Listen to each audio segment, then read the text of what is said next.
எண்ணெய் அதிகம் சேர்க்காத பணியாரம்.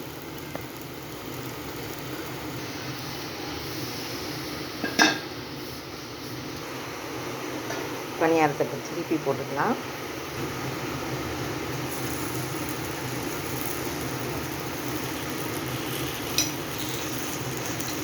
இதுக்கு அரிசி ஒரு உலக்கு புழுங்கரிசியும் ஒரு உலக்கு ரீசன் பச்சரிசி,